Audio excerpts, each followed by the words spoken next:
Le palais de justice de Paris a été conçu par le cabinet Renzo Piano Building Workshop.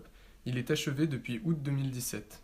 Situé près de la porte de Clichy, il regroupe salle d'audience et bureau de l'institution judiciaire auparavant divisés dans différents lieux parisiens.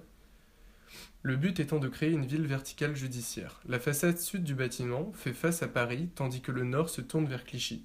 Ce gratte-ciel atteint 160 mètres de hauteur, s'étire sur 38 étages et possède un volume intérieur de 110 000 m². Il peut accueillir 8 800 personnes par jour. Ce bâtiment en L est divisé en trois volumes rectangulaires d'une dizaine d'étages chacun. Entre chaque élément, on retrouve près de 1000 m² de terrasses plantées d'arbres. Réalisation des fondations et construction des infrastructures. Création d'une paroi moulée. Le projet se compose d'un socle de 8 niveaux. Le terrain se trouve au-dessus d'une nappe phréatique qui se trouve à 7,5 mètres de profondeur. Pour supporter la charge du bâtiment, il a été imaginé de construire 3 niveaux en sous-sol descendant à une profondeur de 14 mètres. Étant donc inférieur au niveau de la nappe, les concepteurs ont dû imaginer un système pour l'abaisser afin de creuser à la profondeur souhaitée et ainsi rediriger l'eau. La première étape consistait à créer des parois en béton armé coulées dans le sol qui entourent le futur bâtiment. Ce sont les parois moulées. Cette paroi assure une étanchéité vis-à-vis de la nappe phréatique et permet la reprise de charge verticale élevée. Elle fait 23 mètres de profondeur, elle est ancrée dans le sable de Beauchamp, réputé étanche faisant office de bouchon naturel pendant la construction et permettront de réaliser les terrasses à sec. Le périmètre total est de 720 mètres linéaires découpés en 80 panneaux de 8 à 10 mètres de large. Réalisation d'un terrassement. Ensuite, on retire la terre afin de créer une boîte qui reste à un niveau juste au-dessus de la nappe phréatique. Des harpons sont ancrés dans le sol et installés de chaque côté à l'extrémité des parois moulées afin de reprendre les efforts impliqués par la poussée de la terre à l'extérieur de cette enceinte. Ce sont les tirants. Ils sont au nombre de 370. Une fois cette plateforme intermédiaire créée, on réalise les fondations. Fondation profonde et pieux. Le socle est fondé sur 370 pieux de 6 à 15 mètres qui sont ancrés par forage dans les sables de Beauchamp. Les noyaux de la tour sont fondés sur des barrettes qui sont ancrées dans les calcaires grossiers à 50 mètres de profondeur.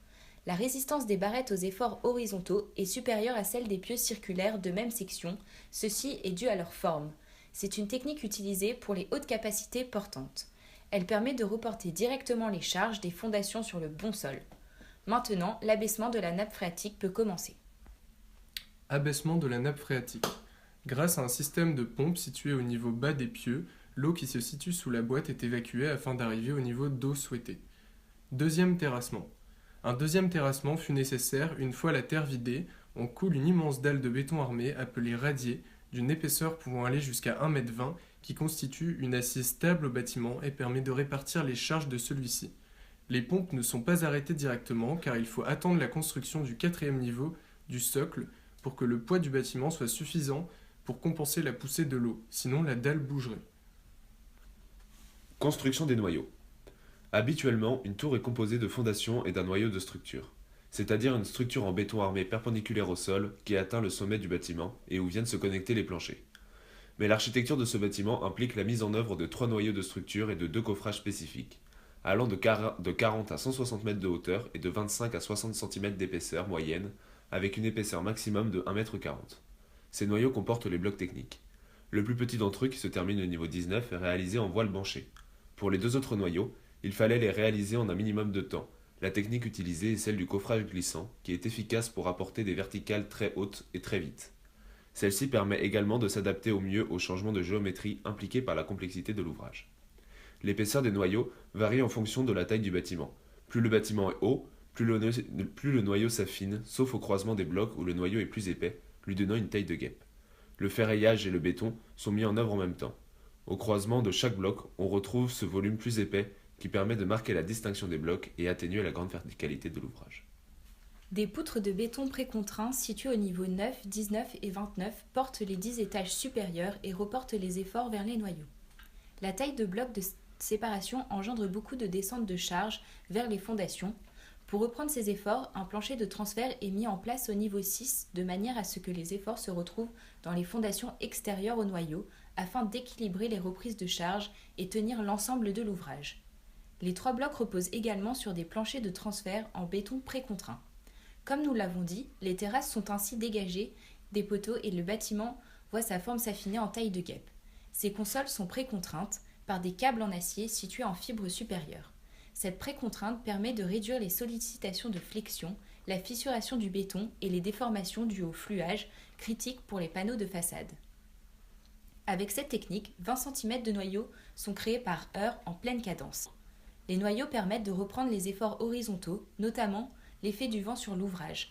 De cette manière, les noyaux centraux font office de contreventement. Poteaux mixtes et dalles. Poteaux. Les poteaux les plus hauts du bâtiment sont ceux de la salle des pas perdus. Se trouvant au rez-de-chaussée, ils font 12 mètres de haut et permettent la descente de charge. Ils sont métalliques et remplis de béton autoplaçant pour une résistance au feu de 2 heures. Les dalles. Les planchers courants sont réalisés en dalles pleines coulées en place. Elles portent dans un sens sur 6,53 m et sont articulées sur les voiles des noyaux d'un côté et sur une bande noyée en rive de façade.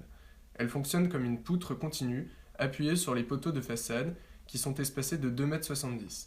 Lors de la conception du projet, il a été imaginé par le cabinet des poteaux tous les 1,35 m.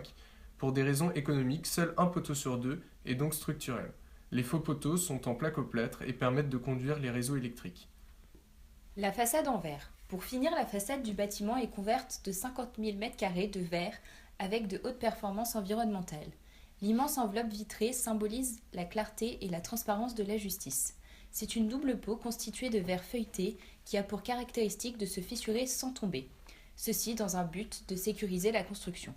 Le verre est neutre et clair, mais il est également très réfléchissant à l'extérieur et possède un double vitrage thermique à l'intérieur. Ainsi, les vitrages permettent une isolation acoustique, thermique, un contrôle solaire. Ils servent aussi de protection contre les incendies et apportent un côté esthétique à l'ouvrage.